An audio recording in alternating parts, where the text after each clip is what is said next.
Good morning, good afternoon, good evening, everybody. Welcome to this episode of the Note Closure Show. As always, we're honored to have you guys listening in or watching this morning. I want to thank all those that are joining us live on Facebook Live, and then, of course, all those that listen to us on iTunes, Stitcher, and all the great podcast platforms out there. Thank you for listening.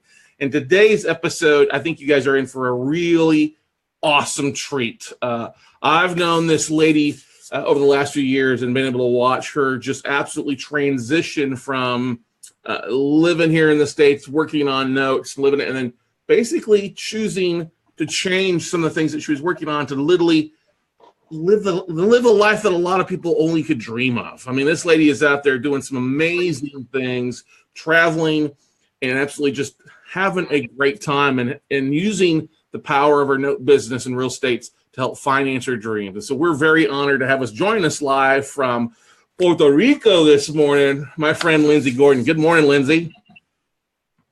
Good morning. How is you? So we were talking beforehand. You said the weather is a nice 80, 85 degrees down there today. Is that right? Yeah. It's beautiful out. Right. And so let's talk a little bit. How did you get started in real estate and note investing? Let's go back to the beginning. You've been doing this for a while. So why don't you share with people kind of your journey and how you discovered notes, and we'll go from there. When I was 22, I graduated college, and I happened to meet someone who was doing real estate, and they've been doing it for about 6 years. So I started learning alongside of them, and I bought my first property that winter.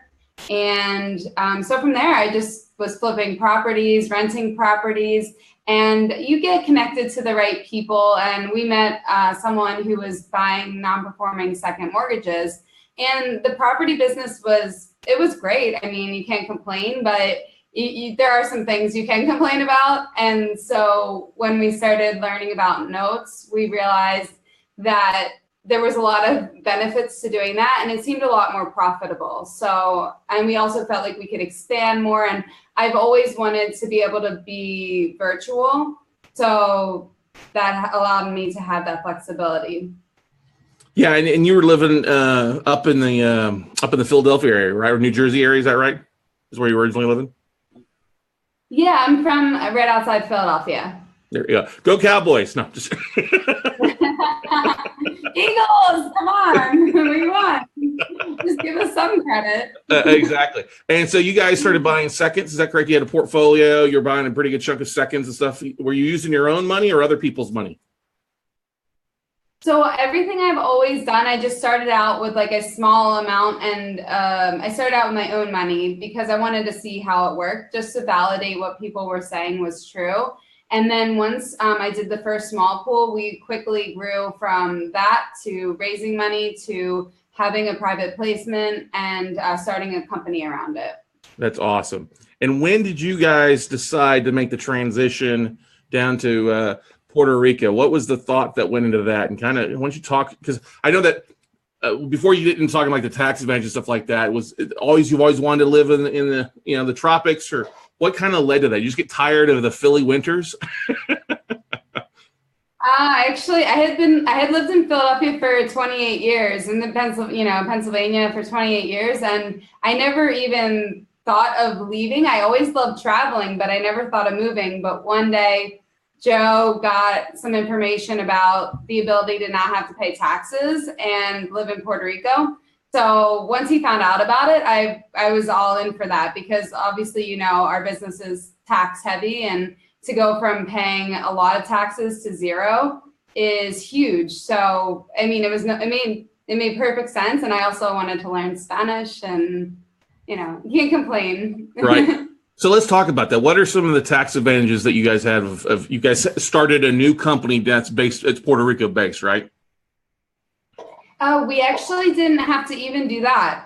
Okay. We just have our company in the States, and it's all based on capital gains. And so any money we earn through capital gains is 0%, because it's based on where we live. And since we're located in Puerto Rico, then we don't have to pay taxes to all of the mortgages that we deal with in the States. That's good. Yes. For those that don't know, we do run into a lot of either short-term or long-term capital gains. It depends on what happens with the deals and that aspect of it. So how long did it take you guys to jump, basically move down there? Was it this a 6 month, a 3 month, a 3 week, a year? I know you and Joe we talked about it a while back, and the next thing you know, boom, you're down there. I was like, wow, that's awesome. I'm so excited for you guys. So what's kind of the process? Because a lot of people will kind of think, wow, I have my house here and I got the kids in school and other things. You guys just went and did it and didn't care, right? Yeah, I actually had just bought up a house. I'd spent 4 months fixing it up. I had just moved in. Joe said, in a week, we're going to go visit Puerto Rico. And we went to visit. And then 2 weeks later, he said he's moving down. And 2 months later, I moved down. There you go. Awesome. And so that's a beautiful thing. So and have you guys experienced any issues running a business from afar? Any issues have been, there's good, and then there's also probably some bad. Anything that's been hiccups along the way or no? Well, not everything's perfect. Obviously, Puerto Rico definitely runs a little bit slower, but that doesn't really hinder us because we actually, I kind of just sit in my room in Puerto Rico and I work with everything in the States. So as long as everything in the States is going well, it doesn't really affect us. Right. You haven't experienced anything with electricity or internet or anything? Is it just normal, kind of come and go a little bit, or has it been pretty good for you? Oh, no, it's been great. Sure, I had to get on a plane like a few hours before Maria hit and leave.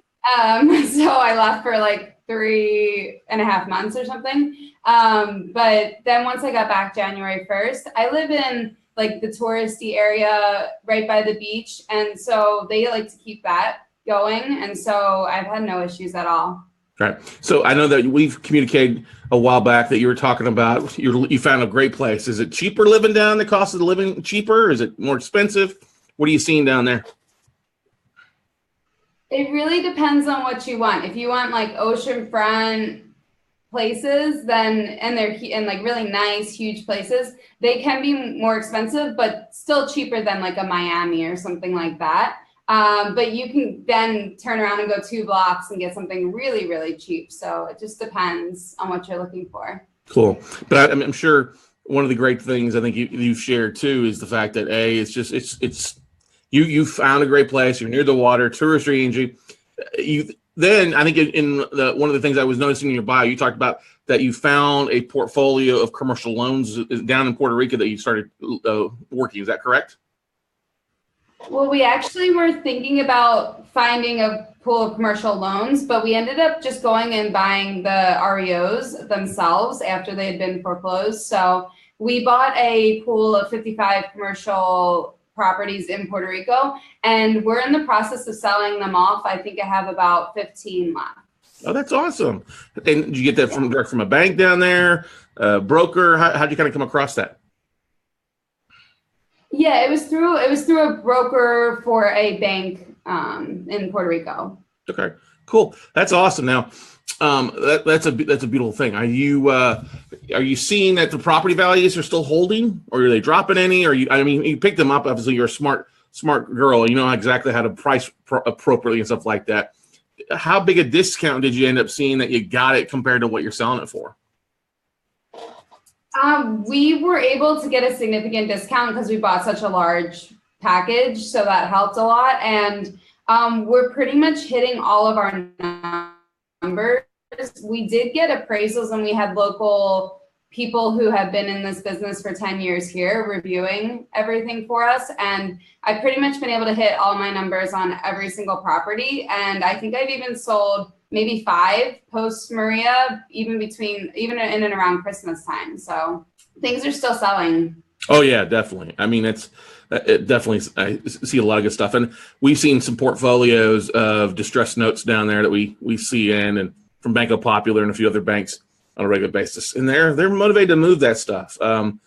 We've discovered that too, a lot of the distressed notes in Puerto Rico end up becoming, they may drag on default for 3, 6, 9 months, but then there's about an 85% reinstatement rate on the default rates because you have a lot of international people buying there that just pay everything once a year for the most part as things roll through. So it definitely makes for an interesting market and some stuff like that. But you're right. The areas of the touristy part, when we were down there in January, everything looked normal when we were down there. Obviously, last May, fell in love with the place. It's just beautiful out there. What is and you've been doing some amazing things too, using a lot of the good stuff that you're doing in your real estate to finance your stuff. You mentioned earlier about I love Philadelphia. I enjoy traveling, but every time I move out that I think I'm willing to bet that's changed your outlook on things over the last 6 to 12 months. Am I correct? Yeah, coming to Puerto Rico, I came 3 years ago, and they have a requirement that you have to be here for 6 months. So I utilized that to be able to travel anywhere that I wanted for the other 6 months of the year. And so that kind of encouraged me to start traveling the world. And I always bring my laptop with me. I mean, I can't say that I wasn't up at midnight till 4 a.m. in Rio doing some work, because I always need to make sure everything's okay. So it's not all, I don't necessarily post those things on Facebook, but those things are happening. So hey, there's nothing wrong with having fun in Rio. You got it. I mean, you had sanitary pictures online, what I saw. Yeah, so I mean, but there's still work that I do while I travel. So it's not just pure travel, and a lot of it I'm just even like setting up maybe somewhere else just to be there for a little bit of time and work while I'm there. And so yeah, Puerto Rico has been inspired me to travel a lot. That's good. For those that are watching that, are here domestically and they're looking at doing that, what would you say? What would be the biggest thing that you kind of overcame about your travel? The biggest thing that surprised you how easy it was for traveling? For traveling, but then also being able to carry on your business, remotely from the U.S. Because a lot of people, there's a lot of people, I'm sure you've seen this. Oh, I can't buy a note that's states away. Now you're a country away. A lot of people flip out about that. Talk about that anything that was the big surprise for you, that it was easier for you because the fact that you're using, agents, or you're using servicers. What's been the biggest aha? Has it just been easier than you expected to do it remotely?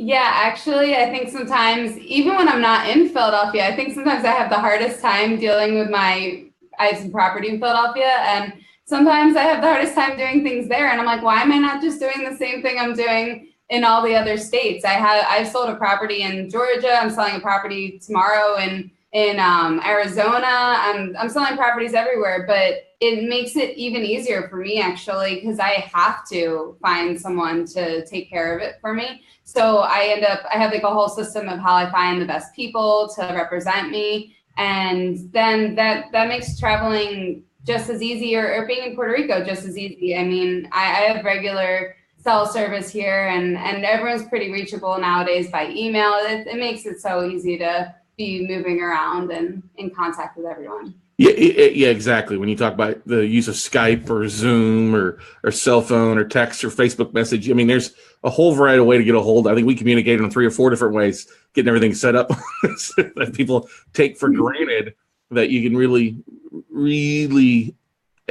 clone yourself remotely and make some things happen. So what has been your favorite place that you've traveled to in the last year?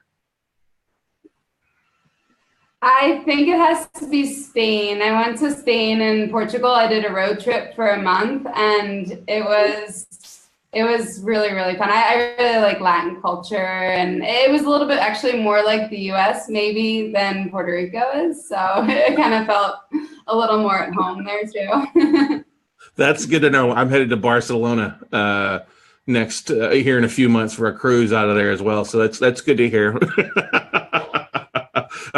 You'll love it. Yeah, I'm sure. I'm looking forward. Habla un poquito español. Have you got some goals for yourself over the last 12 to 24 months of things that you want to accomplish, not only this year, but your long-term dreams? I mean, you're doing some and traveling some places and thinking, I could only make that in a dream, stuff like that. But you're living your dreams, which is why it's such a beautiful thing to see. You can just tell the energy, as I was telling you earlier before, the energy is just coming out of you in your photos. You can just see the smile across your face of how much fun you're having and stuff like that. What are some of your biggest goals? And have you adjusted your goals over the last 24 months because of the new things that you're accomplishing and the new places that you're going? Well, one of my goals this year is to not have as many goals or plans because I tend to be a planner, and so I might be passing on that part of the question. But no, I do have a goal of getting another pool of commercial property in Puerto Rico, another pool of non-performing seconds, and then while I'm traveling, I also have the goal of starting a YouTube channel that talks about traveling, tips for traveling, tips for traveling in certain places, real estate, mortgages, investing. And eventually I would love to be a financial coach for people, and even simple stuff like budgeting and how to afford to travel, how to afford to do all these things that they want to do, because I always do them really affordably. I'm not staying at 5-star resorts, and you can't necessarily travel for 6 months out of the year and do that. So there's ways to do it, and I want to share all that information and everything I've been learning with other people. Right, and you've got that website with lindsaygordon.com, correct, is what started off? Yeah, it's actually people can subscribe at youtube.com/Lindsay with an A Gordon. And yeah, they can follow me there. That's the best place where I've been posting things. We'll make sure to throw that down in the comments for everybody to be able to track that down as well too. You talk about getting more into the second space. So we have a good chunk of people that follow us that are in the second space. How's that market been affected in the last 12 months? Have you seen it tighten up because of lack of inventory? Are you still finding things? Talk a little about the second space, if you wouldn't mind.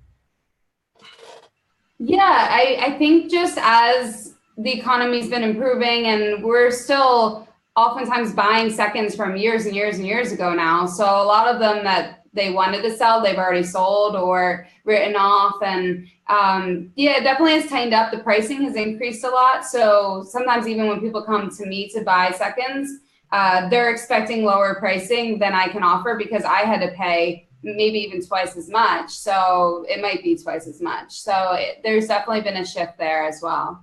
Right. And with the second space, what's been your kind of primary goal? Is it to get it reperforming? Is it to take the property? I know it varies, obviously, it's an aspect of that, but a lot of people can have kind of a bread and butter play that they like to do when they're buying a specific asset class. What's kind of been yours and Joe's play with that? Maybe it's a little bit different for seconds, but I almost feel like, and maybe it's just because I want to help the homeowners. I know people think I might just be saying that, but I just do whatever the homeowner wants to do. If they want to sell their property, then I help them sell it. If they want to stay and pay, I help them stay and pay. I basically just structure the deal based on what the homeowner wants to do, and I feel like if I'm doing that, then it usually works out really well for everyone. Mm-hmm. Now, are you doing a lot of the loss mitigation your guys selves, or are you having servicers do it, or a special servicer do a lot of that stuff for you? How's that kind of working for you?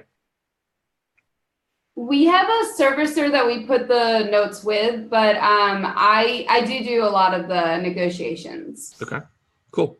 And how has that worked out being remotely? A lot of emails or phone calls still, and while you're traveling across the country, do you have an interesting story of where you were doing something fun and had to stop what you're doing to get on the phone with a borrower? Yeah, sometimes I forget, like I'm walking down the street and I sometimes forget how noisy it is, and I think, oh, I'll just answer this call from this borrower. Meanwhile, they think I'm in an office and there's like a dump truck dumping something, and I'm like, I might have to call you back. And they're like, what? Why did you answer the phone? Yeah, so I have to be more careful sometimes, but yeah. I've done that before myself. They're like, where are you? You don't want to tell them I'm on a cruise or I'm not having fun, because they start thinking differently. What? I'm not going to pay. You don't need my money. Yeah. So have you found that with your second space that you are, what's kind of the ratios? Because in the first space, if you're buying 10 notes, you're going to get, 2 to 3 that'll get reinstated, 2 to 3 that will, you do cash for keys or deed to loan, and the other 4 to 6 you'll end up foreclosing. What kind of ratios do you see on your second size? Do you keep track of that? We usually find that about maybe 7 out of 10 will work out in some way. It's usually maybe 1 or 2 will do some sort of sale or short sale out of 10, and then the other few, there might be like 1 or 2 that'll satisfy, and then the rest I would say would do a modification. Okay, that's good to know. That's good. Do you have any that you've had to put on in a file cabinet and wait for a while on anything?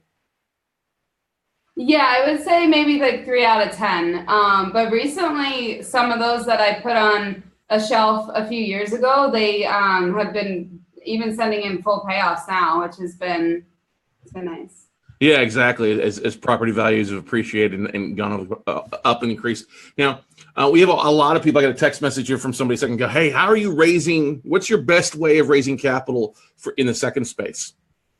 You have any tricks, any tips that you would like to recommend to people? Networking, knowing your deal flow. What's kind of tips you can give some people in the second space for raising capital?" So raising capital, if they're coming from some other industry where they raised capital, that's how I did it. I was raising money for property. So I already had good relationships with people, and that made it a lot easier to transition them over into what I was doing in the seconds, because they trusted me. They knew I knew what I was doing, and I was making smart choices, because otherwise it can be a little bit difficult to convince someone who's new, especially new to seconds, that it's a good idea. It definitely is. I could say it's a good idea, but they might not actually believe me. It is a good idea. It's a good idea. Exactly. Especially when you look what people are paying here domestically for REOs and traditional property, the note space is still a substantial discount than what most people are seeing out there. So yeah, totally agree with that, Lindsay. Well, you have your team back home in the United States. Did you have an office up in the Philadelphia area? Are they still up there when you and Joe moved down, or how did that work out for you? We actually, when we moved to Puerto Rico, we brought one person with us. We kept one person on virtually, and we got rid of the office. We outsourced everything. We outsourced all our documentation. We outsourced our servicing, and we outsourced all of our technology needs overseas as well. So we actually only contract with people now, and we work virtually with everyone. So we don't have anyone in any office or any employees. That's awesome. For those that are watching out here, any questions for Lindsay this morning? Join us live from sunny and warm Puerto Rico. Now, with the hurricane going through there was some damage on there. Is the comments that the island is still half without power, and is that kind of over dramatized, or is still a lot of areas in Puerto Rico that are having a rough time? I think there are some areas that are, but I think people misunderstand that there are areas that are perfectly fine. Because I have people constantly calling me up saying, "Oh, well, you don't have any water, you don't have any electricity," and I'm like, I'm living a regular life. It's back to normal in my opinion. And there's a lot of people down here helping with the relief efforts. So I would think day by day things are getting better. That's good. That's good to hear that. Definitely being back to normal is an important aspect of it. But if it's not, you're just a plane trip away from being in Florida or wherever you want to be. Excuse me, using my light there. Thank you. Steph is saying hello this morning to you. Come over and say hi real fast. Yep, say hi. Come on. Hi. She's like, no, I'm going to the gym. But anyway, there we go. All right.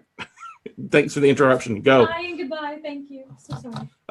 So one of the things that is important is you're done a great job. You said some great things there that I think people fail to realize. You're using offshore people. I'm sure you're using a lot of VAs. You have somebody back home who works virtually for you. You're using technology to replace that day in, day out, or the minute by minute interaction, correct? Yeah. Good. So it's possible. And you're also saving money compared to what you would be paying a full-time salary and taxes and payroll things, correct? Yeah, we've actually saved a lot. And I always think it's in business, anytime that you can pay for a service, even if you pay a little bit more for the service and you're not just paying for someone to be around all the time, I always think that's better, because you'll have less overhead, and if you're making a lot of money, then they're making a lot of money. And so it just goes hand in hand and usually works out better. Exactly. Big Dan Zatowski says, good morning. One of my favorite people in Puerto Rico. So shout out from Dan this morning. Hey, Dan. Are you seeing, with you living in the area there around La Concha, in that neck of the woods, tourist area, how does that kind of, let me say this in a different way. What was the biggest surprise with the people in Puerto Rico? Are you finding that there are a lot of people looking for work there, people very friendly of Americans coming into the States or into Puerto Rico? Has there been any pushback at anything? When I was there, we had nothing but great things, but we also noticed that we went some different areas. People were a little, very pushy and kind of very aggressive towards the tourists. Do you see any of that happening? Oh, yeah. I mean, here and there, I've had like a few people over the years that I've ever encountered that didn't make me feel welcome. But I think Puerto Rico actually has some of the happiest people in the world, and they're really, really nice. And for me, I don't know, maybe I just love everyone, but I always get like good vibes from everyone and feel very welcome.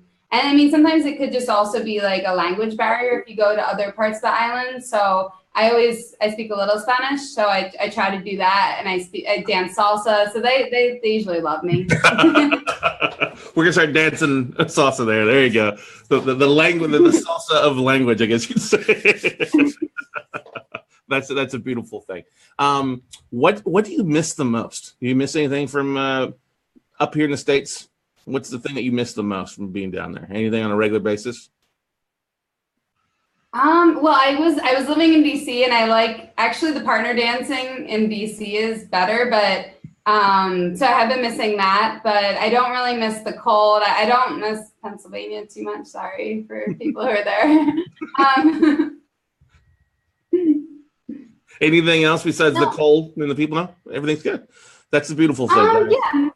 For the most part, I mean, you have to get used to it. Like every time I come back, I have to get used to it because it's like living maybe a little less connected, a little less, you don't have everything at your fingertips as much. Like we don't have all the apps that all the other cities have. We don't have, we don't have everything. It's more like living in like the 2000s or something. So just rewind back. That is a good analogy. I like that aspect because that's what I would say too. Is you don't have all the creative apps that you get on your phone in every big city around here, but you still have plenty too. The people are friendly. You still have great food. You're not living in a third world country. I mean, that's the thing that a lot of people were when we went on the cruise recently, we stopped in Puerto Rico and there people were scared. Oh, we're not going to go on to it. So it was a little bit less attended, but we just the places that people go are going to be the first places that get turned on. People are glad to have you there.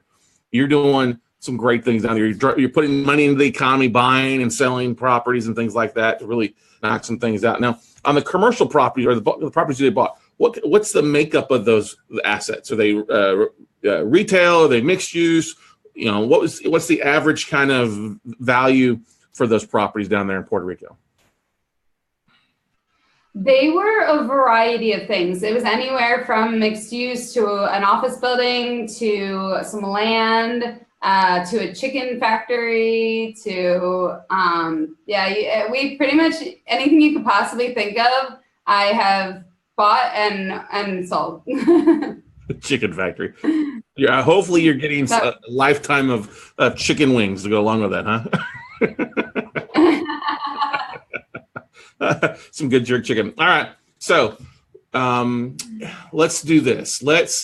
You don't really missing much. You're loving the place down there. What's on your next roll of travel? Where's some places that are on the horizon just around that bend for you that you're looking forward to going to? I have a few things up in the air because, like I said, I don't have any plans this year, but I think I will end up in Colorado skiing because I do like to just visit some snow here and there, and Costa Rica. I think that's just next month, so that'll be fun. That's another very kind of Americanized area there, and a lot of expatriates living down there. We've got some friends that have some property down there that love it. I need to get down there. Next time I'm coming to Puerto Rico, I'm calling you before I head out. Yeah, for sure. Now's the best time to come. It's best to come. So I tend to be in Puerto Rico a lot during this time of the year. And then once, maybe May or June hits, I might be gone for quite some time. But yeah, that's all right. That's all right. Dan asked a question here. How is the government in PR with real estate deals? Is there an issue with corruption you have to be cognizant of by any chance or no? For the most part, we haven't had any issues there. I would say it's not corrupt. Like I would imagine maybe like a Panama or somewhere else, like outside the U.S., where they could just say you're not a citizen. We're U.S. citizens buying U.S. property, so there's still a lot of guidelines they have to follow that are along the same lines. But there's definitely still obviously some internal issues with taxes and things like that we encounter here and there. But we have a really great law firm that handles everything, and so it's been fine.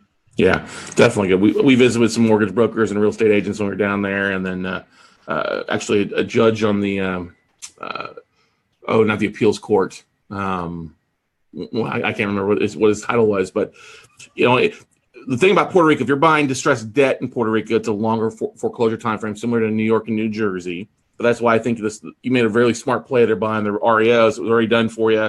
And there's plenty of people when you buy real estate that's got beautiful views of the water and areas like that area, it's going to recover pretty quickly. You're always going to have somebody that's interested in buying that and taking advantage of that. Correct? Yeah, we actually didn't buy that type of stuff, but yeah, I think that. It depends. If you're looking for residential, that would probably be a better bet. For us, we just bought in the weirdest parts of the island, and so it actually worked out well. But I would say, and on his note, with buying notes, you would definitely encounter things where you're going to go to court, and the borrower is going to show up, and it's the uncle who's the judge. Definitely would encounter things like that. So that was. We take it federal. You might want to take them federal because of that. That's a very good tip. Very good tip. Thanks for asking that, Dan. Definitely. Thanks for answering that, Lindsay. Well, hey, Lindsay, I don't want to take too much out of the rest of your day of having fun there. I want to thank you for joining us on here. Once again, guys, you can check out our YouTube channel by looking for Lindsay E. Gordon there on her. I will post a link below here. If you're listening to this on iTunes, you can go to the blog at weclosenotes.com. We'll have all the links to Lindsay's profile. Now, you guys are still actually buying and selling. If somebody's interested in buying some real estate down in Puerto Rico, should they reach out to you as well? Yeah, I mean, we have commercial properties that we still have left. We are looking to get another portfolio. So if they're interested in that, they can reach out to me. And then we also have non-performing second mortgages for sale as well. So if they want to buy those, we have, they can cherry pick and bid on individual assets there. Okay. And is it silverbaycapital.com, the website for you guys? Yeah, they can email me at lgordon@silverbaycapital.com. Awesome. L. Gordon, Silver Bay Capital. Lindsay, thank you so much. I appreciate it. It's always a pleasure to catch up with you. So a little peanut butter and jelly this morning here because you guys are in 85-degree weather and it's a nice, cool 37 degrees here in Austin. Well, hey, the flight, get on the plane. I know, right? Southwest flies there. Everybody flies there. It's a beautiful thing. So give our best to Joe. We will look forward to seeing you later. All right, Lindsay? Sounds good. Thank you. Have a good day. Thank you. You too. Thanks. Bye. All right, everybody. That will wrap it up for this episode. Go out, make something happen. You see what Lindsay has done a tremendous job of changing her focus on some things and realizing, hey, let's go do this. And literally, I love the fact that she said something about, not really trying to plan too much. Just go with it. As things pop up, kind of go with it and make a lot of great memories and do things a lot simpler than maybe you expect to be. And that's the thing. I think that a lot of us see that we overthink things, we overestimate things, when literally it's just about hopping on a plane, going and doing some things sometimes. So go out, make something happen today, and we'll see you all at the top, everybody. Bye.